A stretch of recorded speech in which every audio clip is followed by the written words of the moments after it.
Good Thursday evening and welcome to the NCWLIFE Evening News. I'm Grant Olson. Before we get to what's making news today, let's take a quick look outside our weather window. And man, a very windy weather window today all across north central Washington. Very strong winds, and sure can't tell though by this beautiful shot looking down at the Wenatchee Valley from our very nice camera up on Wenatchee Heights, our cross camera. You can see just a few clouds out there today. So with the blue sky, it was windy, it was chilly. You can't really call it blustery because you need clouds out there to call it blustery, but just not that nice. But boy, be careful. I know a lot of people out there are very tempted to do some spring burning. Today obviously was not a good day for that, and we have another day coming up on Saturday that's going to be a lot like today. And if you do burn, boy, gusty winds could lead to escape fires, and we don't want to see that already, so be very careful out there. We'll have more weather for you coming up a little bit later on.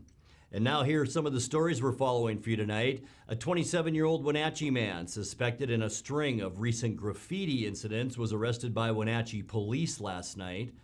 Strong winds pushed sparks from a tractor fire across the road where they ignited a 150-ton haystack. And a Wenatchee drug dealer was sentenced yesterday for selling fentanyl. But first, our top story tonight. A 41-year-old Odessa woman has been jailed after allegedly entering a rural Warden home yesterday afternoon and using a taser on a man and woman, and then later returning with a gun. The Grant County Sheriff's Office said the incident is, quote, connected to a romantic relationship, unquote. Deborah Davidson reportedly first entered the home off State Route 262. It was about noon, and then used the taser on the man and woman, and then returned with a handgun a short time later, struck the man in the face, and chased after him when he bailed out a window. Warden Police and the Sheriff's Office responded, and Davidson was arrested without incident. She faces charges of first-degree burglary, first-degree assault, 2 counts of fourth-degree assault, and 1 count of malicious mischief. Meanwhile, a 27-year-old Wenatchee man suspected in a string of recent graffiti incidents was arrested by Wenatchee police last night. Christian Rosales Castro faces charges on 11 counts of third-degree malicious mischief, a charge that could lead to a sentence of up to a year in jail. Wenatchee Police Captain Edgar Reinfeld said there's been widespread gang tagging in recent weeks, which often is followed by retaliatory graffiti from rival gangs. But Reinfeld said it's not clear Rosales Castro is an active gang member. Reinfeld said surveillance video helped police identify Rosales Castro. The Wenatchee Police Department Special Services Division and patrol officers have been investigating graffiti cases stretching 7 miles from Knight Street to Ferry Street. Reinfeld said the department covers it as quickly as possible to head off the retaliation. Police have been assisted in that effort by a pair of high school girls who recently volunteered to help with the cleanup. Well, strong winds pushed sparks from a tractor fire across the road where they ignited a 150-ton haystack, which then spread to cattle bedding more than 200 yards away yesterday afternoon. It happened south of Ephrata. Grant County Fire District 13 and Ephrata firefighters first responded to the tractor fire in the 2400 block of Row 7 Northwest to find it spreading across the ground before it jumped Road 7 and then ignited the haystack. After extinguishing the tractor fire, firefighters battled to contain the hay fire as winds whipped the flames and ignited the cattle bedding at a nearby dairy. Dairy workers then used 2 loaders to assist firefighters with that blaze. A Wenatchee man arrested in October with large amounts of prescription medication will serve just over 3 years in prison. 22-year-old Isaac Anthony C.J. Miller is already serving 20 months for selling cocaine to a police informant in 2019. Last fall, Wenatchee police found Miller with more than 100 fentanyl pills and 50 tablets of Xanax when they served a search warrant on his apartment in South Wenatchee. Miller pleaded guilty yesterday to possession of fentanyl with intent to deliver, plus 1 count of unlawful firearm possession. Judge Travis Brandt assigned a 40-month prison sentence. A second man found in the apartment with Miller is serving a drug rehabilitation sentence.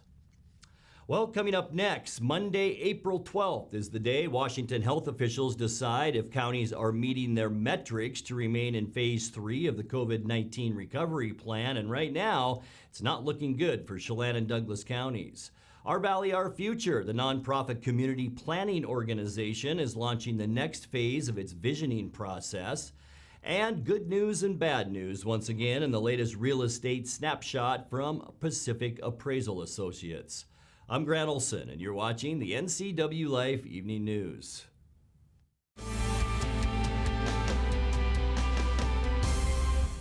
Hi, Stephen DeVilbiss here, Branch Manager of Beneficial and Home Care. We are an equal opportunity employer and we do not discriminate in employment or services. It is our mission to maximize our clients' physical health and sense of mental well-being while remaining in the comfort of their home. We are currently seeking professional caregivers who share our mission to help our clients live safely and comfortably at home. Call Beneficial and Home Care. Schedule your interview today. 509-663-7900. I'm Dr. Wayne Latimer. I'm a chiropractic physician. I have postgraduate certifications in both whiplash, trauma, and rehab, as well as sports medicine. The location is great. The light and the visibility, the 17-foot ceilings are fantastic. You can go into a lot of clinics, and it's very clinical. People really like the spa environment, so my whole premise was take a spa environment, add the very serious rehab, and give people an enjoyable way to get better over time. You love to help others. You need a solid career. You can have it all with help from Charter College. Our 10-month medical assistant program prepares you to work in healthcare settings like physician offices, rehab centers, and clinics. You'll learn to take patient vitals, assist with exams, administer injections, and maintain medical records. When you're ready to launch a rewarding healthcare career, visit chartercollege.edu because we work to get you to work.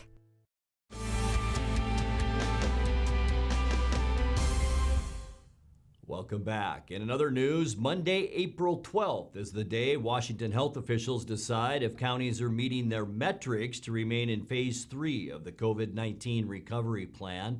So far, 6 counties, including Chelan and Douglas, appear likely to be pushed back to phase 2 based on rising transmission rates of the virus. Chelan County's rate of new cases must be below 200 new cases per 100,000 residents. That's over a 14-day period.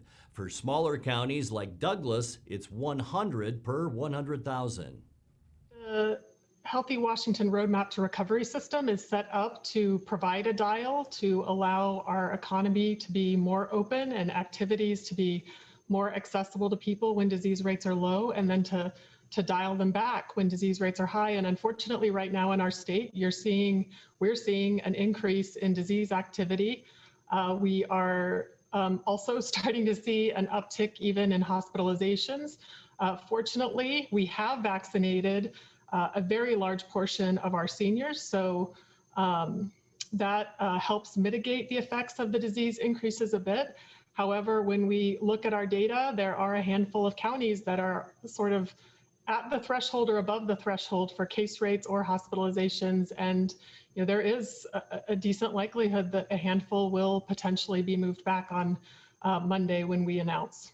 We will, unfortunately, or fortunately, depending on how you look at it, have to take the appropriate action when we believe that people may be at risk. And if we feel that because of case rates or because of other metrics that we need to dial back, we will have to do that. And we're also hopeful that we don't have to do that.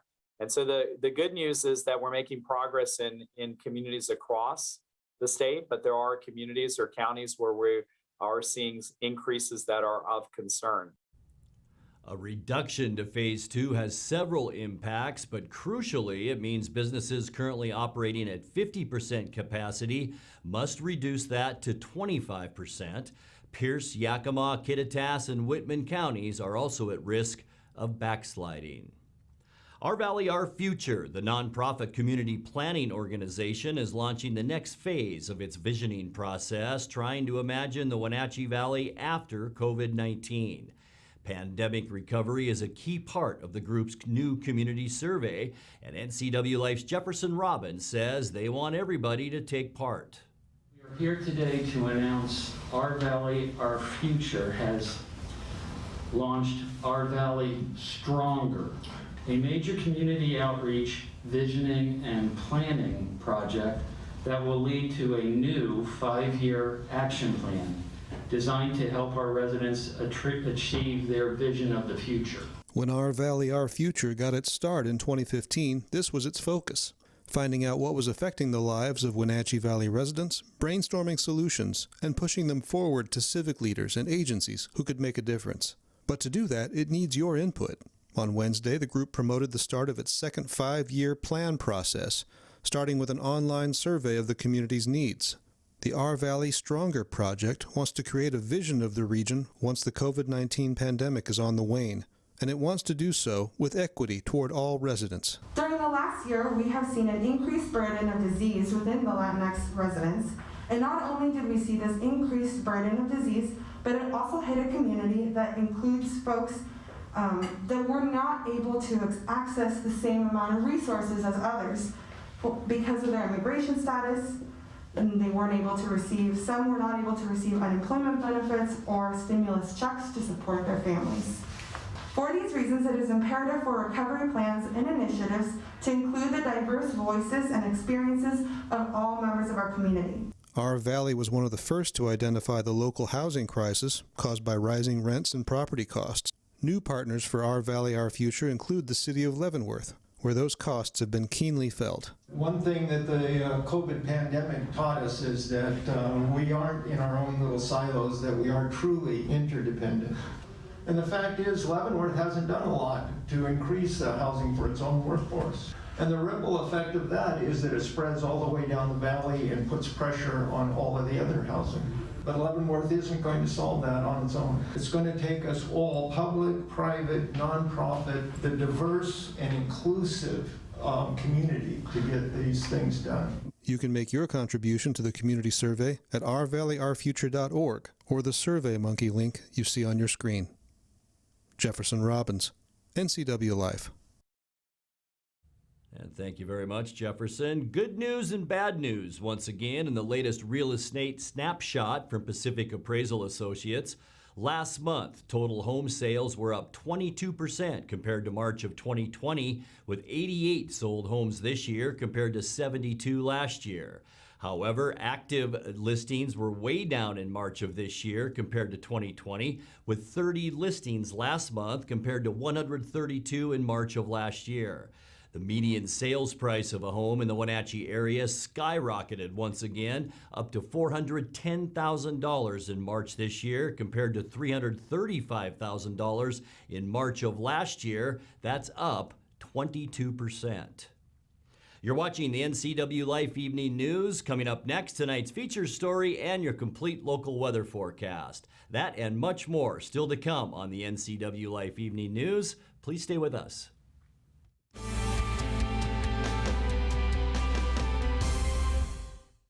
Traditional values and innovation in honoring the life of each family we serve is part of the ministry of Heritage Memorial Chapel.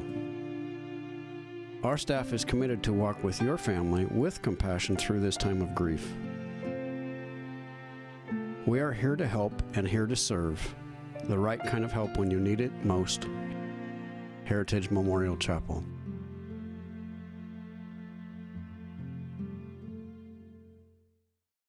It's estimated that 1/3 of Americans do not have a financial plan. At D.A. Davidson, their advisors are working to change that because they understand the importance of planning for the future. At D.A. Davidson, they believe in partnering together to build a strategy tailored to your needs. They spend the time and have the knowledge to help keep your financial future on track. Let D.A. Davidson Financial Advisors of Wenatchee put the strength of advice to work for you. It's the huge huge grand opening of Click It RV in Moses Lake. Click It RV and the RV manufacturers have joined together to offer huge incentives and savings. You guys gotta beat the spring rush and get in here now. Everything is coming up zero, with zero down, zero payments for 90 days, zero worries, lifetime warranty, and zero for a solar panel with any RV purchase. It's a 000 grand opening going on now at Click It RV in Moses Lake. And get into Click It RV for parts, service, new and used during this huge grand opening sale. Be a winner like me and get the Click It RV.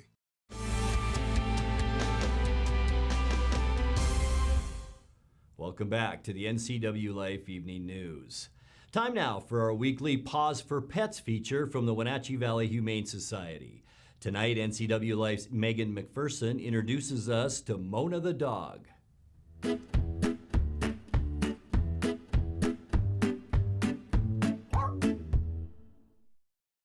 Hey everyone, Megan here with the NCWLIFE channel. We're here with Jenny, the volunteer coordinator at the Wenatchee Valley Humane Society, and Mona is joining us this week. Can you tell us about Mona? You sure can. Mona is just a happy girl. She's happy to see people, she's happy to go for walks, she's happy with toys. I'm really surprised she's been here for a couple weeks. Nobody's really called on her yet. She's obviously gorgeous. She was in a home with another female dog and they didn't get along together, and so she came here, but she's actually gone to playgroup now with another male.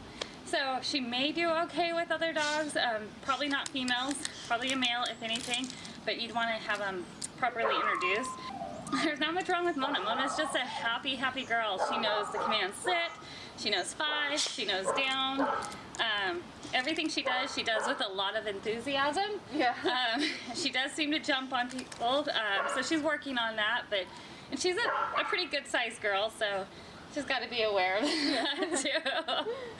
Yeah. So what's the adoption process? So Mona's pretty easy. She's ready to go today. All you have to do is call the shelter at 662-9577 and set up a meet and greet, and she is ready to go home. The Wenatchee Valley Humane Society is located at 1474 South Wenatchee Avenue and is open by appointment only. Call them at 509-662-9577 to schedule a meet and greet or visit their website at wenatcheehumane.org.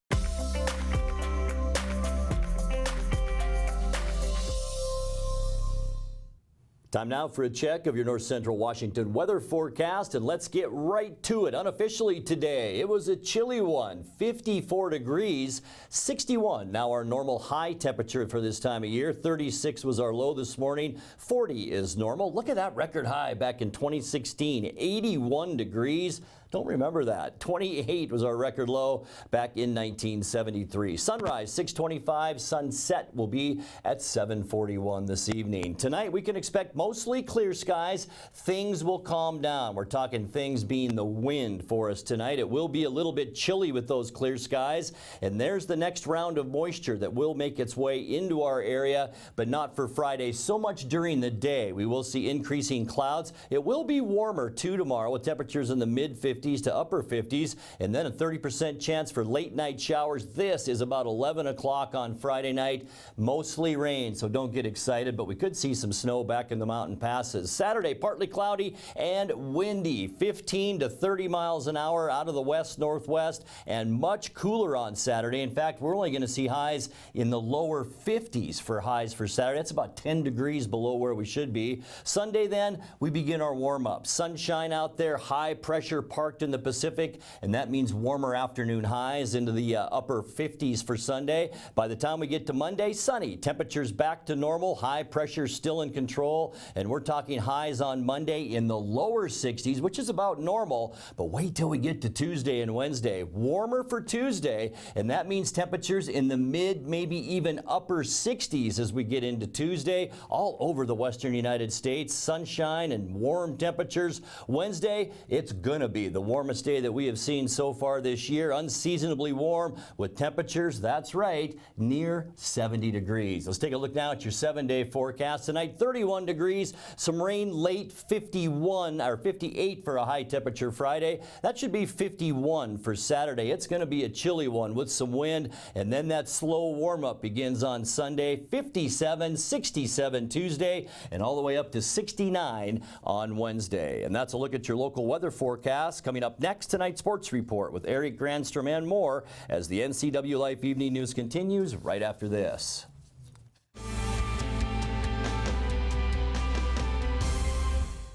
As our students return to learn, the need is great for all positions in the Wenatchee School District.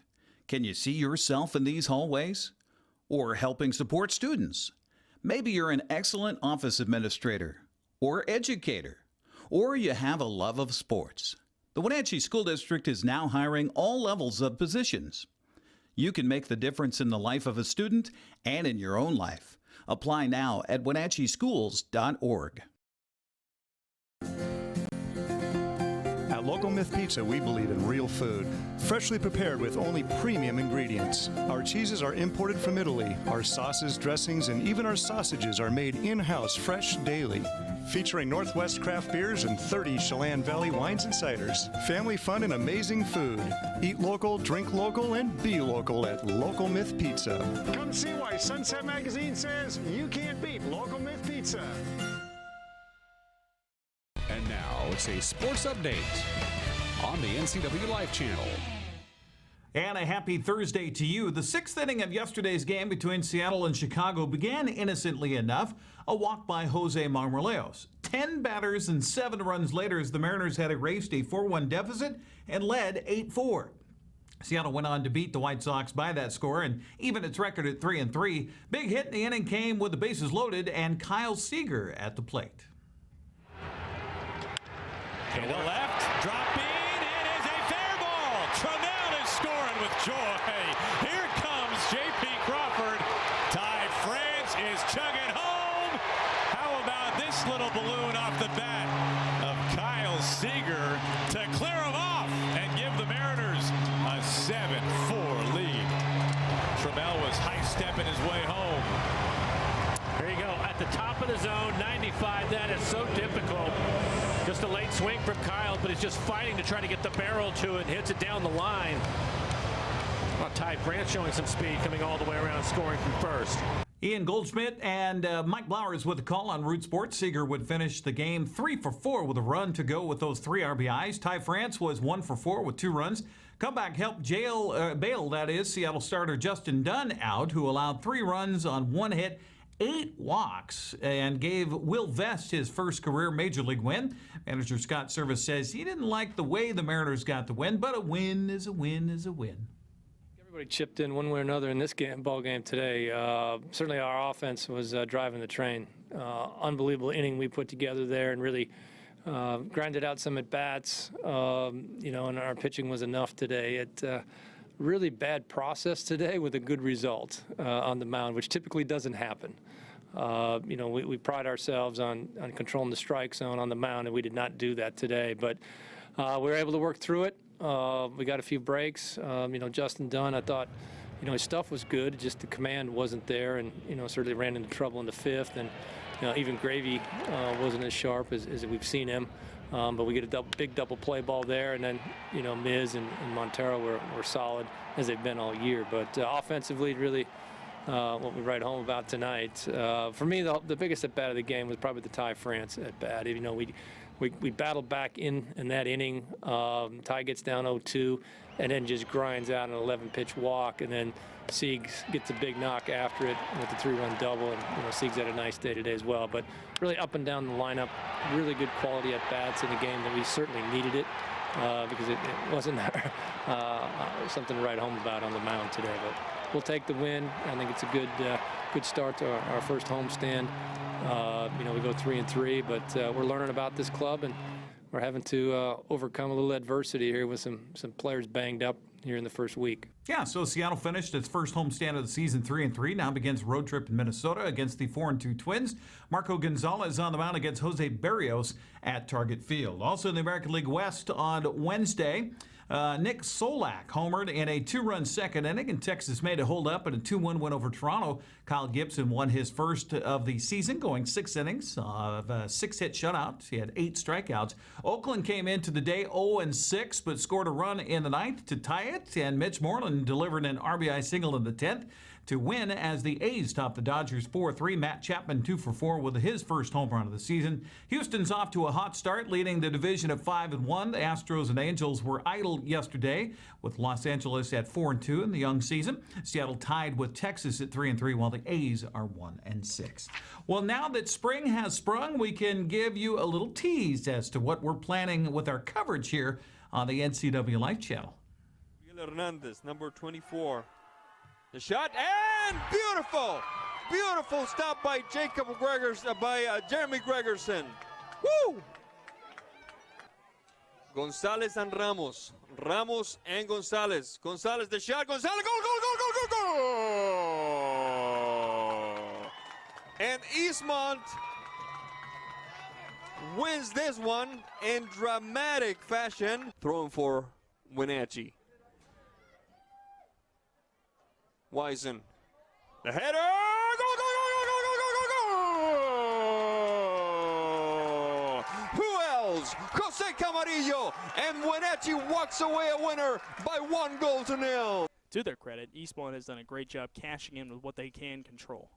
3 runs so far on the inning. Hoping for another here. Long fly to left field. Is that gone? It is! A 2-run shot to take the lead. Kalen Massey all of a sudden is in line for the win. Yeah, Serta jumped a little early, which makes me think that there might have been a little extra bit of wind. You can see the flags out here, Eric. They're just really going hard out to left center. And underneath the glove, that should do it off the bat of Waterman. Another run coming around for good measure. He will come in to score. I believe that will be the ball game. Should be a 2 RBI single off the bat of Ty Waterman, and yes, that will do it. Here's the pitch from Files, popped up. This might do it. Second base side, and making the catch is the second baseman Young. And that will do it here in game 1 as Wenatchee falls by a score of 11-6.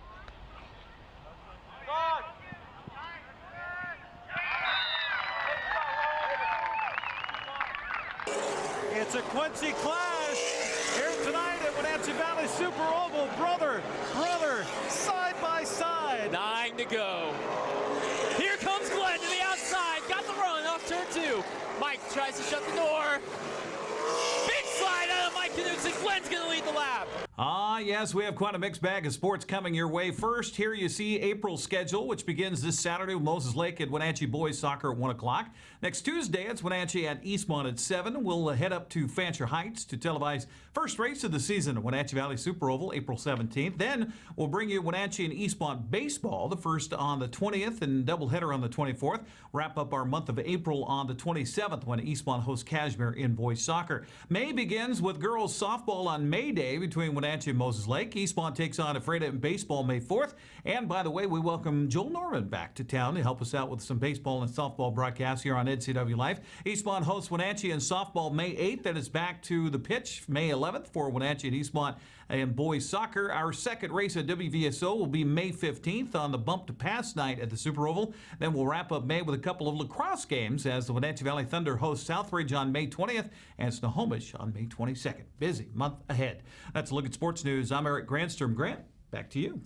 Thank you very much, Eric. And a quick reminder as we leave you tonight, Highway 97A south of Eniat is now fully reopened as a Washington State Department of Transportation contractor wraps up rock scaling work that started back on March 29th.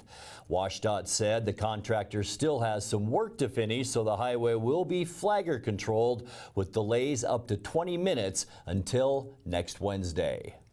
And that's going to do it for our newscast tonight. For more on these stories and other news from around North Central Washington, you can find us on Facebook or our website at ncwlife.com. And remember, if you see news happening, we'd like to hear from you. You can send us an email at news@ncwlife.com or give us a call at 888-6295. I'm Grant Olson. Thanks for joining us and have a great night.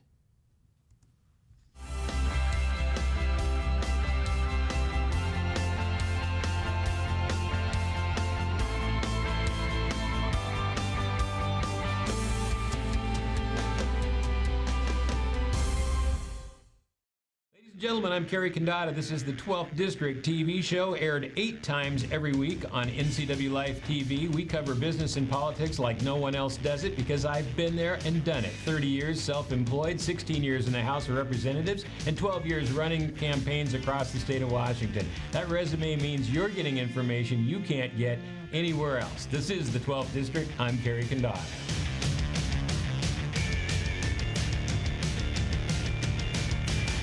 Hey everyone, Fletcher and Amy Ellington here from Live It Up.